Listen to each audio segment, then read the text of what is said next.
What, this? Alright, listen, I gotta get this off my chest, alright? It fucking infuriates me.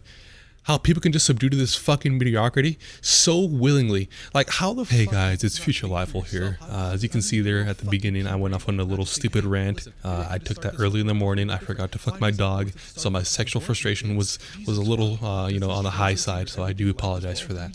So today I'll be showing you how I do my particular here. Let's go ahead and get started. I guarantee if you would ever run for senator, you'd only do it because you didn't like the price of cheese. Okay, so we're going to start off with our essentially blank canvas here, our particle-less canvas.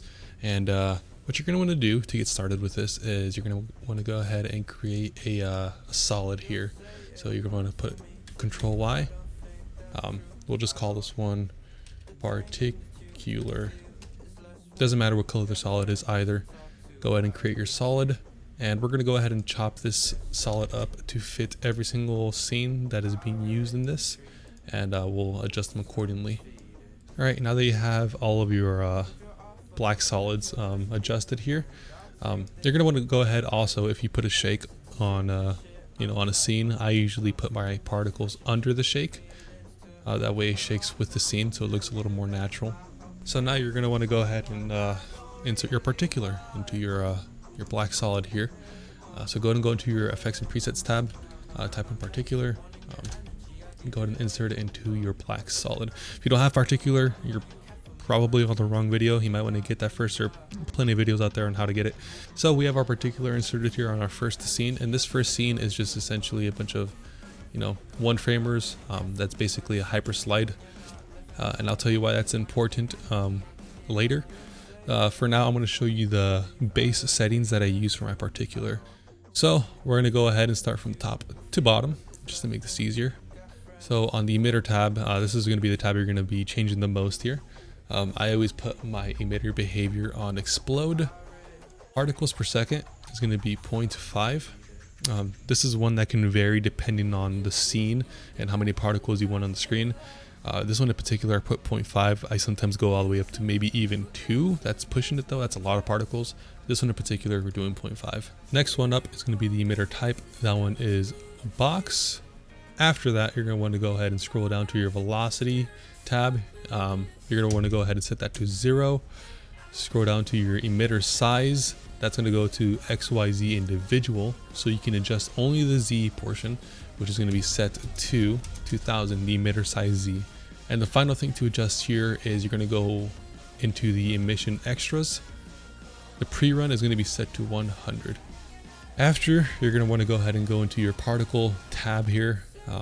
Life per second, usually I set this at 1000. Color, you can adjust your color here too. For this scene in particular, I thought a nice little turquoise color really fit the aesthetic, I guess, of the scene. And that's basically all you adjust in the particle tab here. And so after that, we're going to go into the meat and potato of things, of how I do my particular, right? This tab right here, world transform, is how all the magic happens, okay? For the sake of this video, I'm going to be using the exact settings that I used in the preview, just to make this quicker for you guys, but I'll explain why I use the settings and things of that sort. So for this one in particular, I keyframed my X and Z offset. Go ahead and press U on your black solid here. My first key offset was set to 0, and my second, or I guess my first Z offset keyframe is set to 3,500, negative 3,500. That sets that there in that area, as you can see. If you mess around with it here, you can kind of just mess with where you want the particles to set. I found that for this scene in particular, 3,500 was best fit. Go ahead and go into the second to last frame. I set this to 3,000, and I set my X offset to 200. And then we just move the keyframes to the end here. And all that does is just basically moves the particles to the left of your screen, because it leads into the next scene. Let me hide that here. It leads into the next scene in which it comes this way. So you want particles, heading that direction. So that's the first part of that. Now I want to show you the settings I use, or the world transform settings I used for this one here. All the previous settings will be the same for this one, so I'll just go ahead and skip forward. All right, we've gone to this point here, and like I said, I'm just going to use the exact settings I used in the preview there, just to make this nice and simple and to the point. As you saw in the preview, the particles moved in from this side of the screen left, kind of stopped around this area right here, and then moved over the rest of the way to lead into the next scene, which is going the same direction, as you can see. So we're just gonna have to follow that pattern. So for my first keyframes here, I used 50 for my X offset, and for my Z offset, I used 3150. So what you're gonna going to want to do is go to your last frame on here and skip back 4 frames. So 1, 2, 3, 4, and that's where our second keyframes are gonna go. So my second keyframe for the X offset is going to be 0. Z offset is going to be negative 30, 20. And now you're going to want to go ahead and skip to the last frame of that. My X offset is set to negative 200, and my Z offset is set to negative 2500. Now what you're going to want to do is, obviously when you play this back as is, it's going to be very still. Why? Because it's not easy eased framed. So that's what I'm going to show you now. X offset F9, easy ease. Here's usually, at least for this one in particular, the graph I used. It's going to want to be fairly tight. So what I do is I get it around like that. And these last 2 frames or keyframes over here are just going to be pretty flat, standard, like so. Get that as straight as you can, kind of smooths out the particles that way. Move over to your Z offset, F9 that. And it's going to be fairly the same graph for this as well. So straighten that out, get that as high as up as you can, and kind of get that face to face like so. Same thing with the end of these. Good rule of thumb whenever you're messing with these offsets here, if the keyframes are in the exact same spot like this, you want the graphs to look very similar, because you want them to move in almost unison, really, right? Because if you have a graph that's completely different from the other one, it'll look really off, I guess, is a better way to put it, you know? You want the particles to move in unison with the scene. So let's see how that looks here. Look at that. You got your particles there, baby.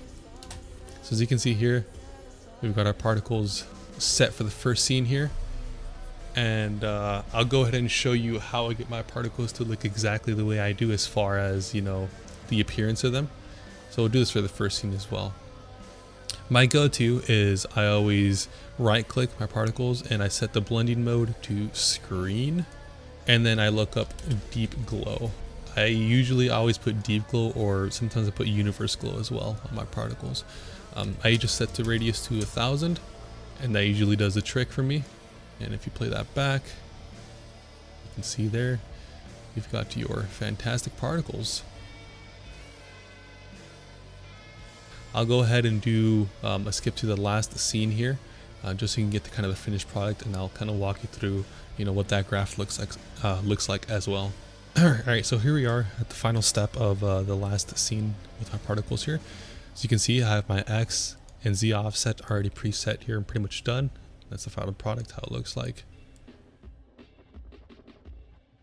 I'll show you the graph in which I used for these. Like I said, it's pretty similar as the one prior to that. Pretty tight, and you just want them to look the exact same as far as, you know, the graph of it.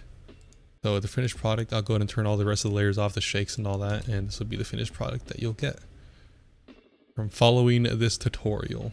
If you have any questions at all, feel free to comment them. Maybe message me on Discord. I'll put my Discord in the description, and I'm more than willing to help you with anything else. Or if you want maybe even to know how I use my other glows, or how I measure the depth of field in certain aspects to really determine where my particles go.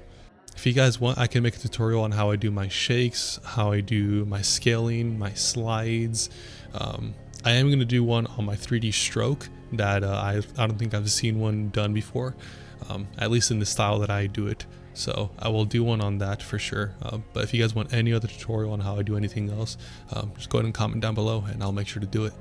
So thanks for watching.